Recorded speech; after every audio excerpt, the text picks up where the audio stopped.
Hey everybody, welcome back in for another video. So we're taking a look at the chapter approved, the new season of Warhammer 40,000. So with the fighting over Knockmoon coming to a devastating climax, it's time to head farther afield for the next Warhammer 40,000 season, and chapter approved Warzone Nephilim is really going to shake up the match play scene for the rest of the year. So this is an interesting one for me because I have not been using the chapter approved. I really haven't been playing much, unfortunately. I'm probably going to refer to some of my friends who I know are going to get this to see what this ends up being. I would have to hit a point where I'm going to be playing consistently every single week again to pick this up.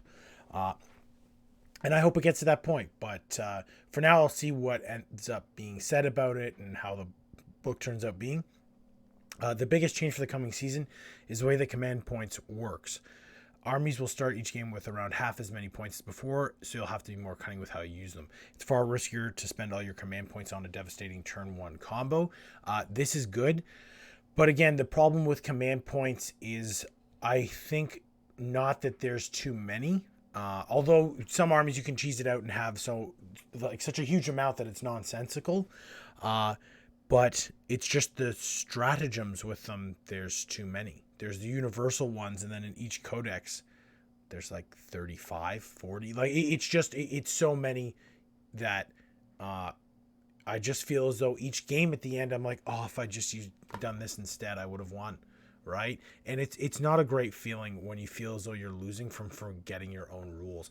And it happens to me all the time when I played with the Death Guard. Like, you just forget the -1 toughness within the distance of them. A Mortarian special rule. Like, there's just so many special rules for each character, for everything. It's hard to keep track.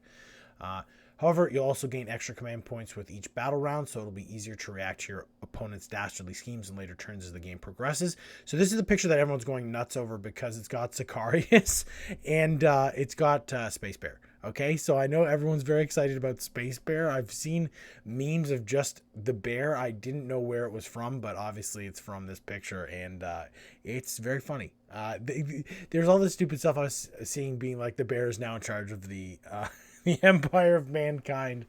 I hope it gets a model, though, seriously. So the book includes secondary objectives for each army in the game, which have been rewritten and balanced against each other. Some are now harder to score, some are easier, and some are completely new.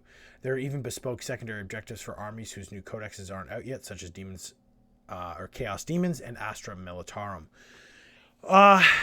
It gets into, there's so much going on.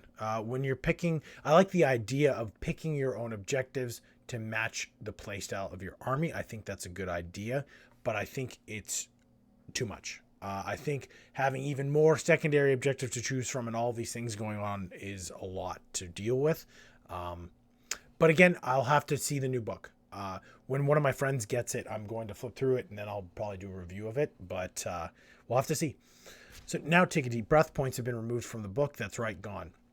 That's because points updates will be free as of this new season of Warhammer 40,000. You'll be able to get them in Warhammer 40,000, the app, and right here on the Warhammer community website. So I think this is a move because the Eldar Codex was so badly done.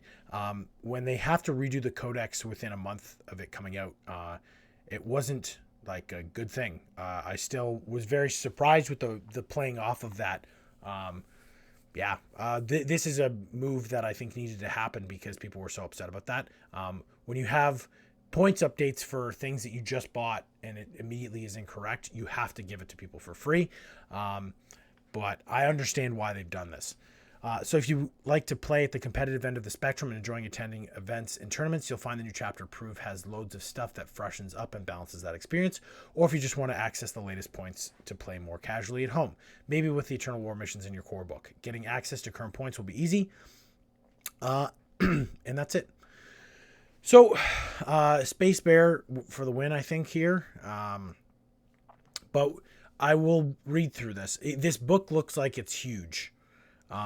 It's hard to tell with the side angle, but this looks like it's the size of the Space Marine Codex, which I'm not down with. If you have to carry this, the rule book, your codex, your supplement, and a white dwarf for the rules for your army and to play, it's getting to be a lot of books. It's getting to be a lot of stuff you need to play. I'm more and more going to start referencing A Song of Ice and Fire rules. It's a 30-page booklet. That's it. That's all you need. And the 30 pages, some of that is some pictures and some random stuff in it. So it's not even 30 pages, but I'm just saying that because that's just the booklet. So even though it's less than that, we'll just say 30 for the sake of argument. But this is getting a lot of rules here. Yeah, let me know in the comments what you think of Chapter Approved and the move to update the points for free. If you're not already subscribed, hit that subscribe button, and I'll talk to everybody soon.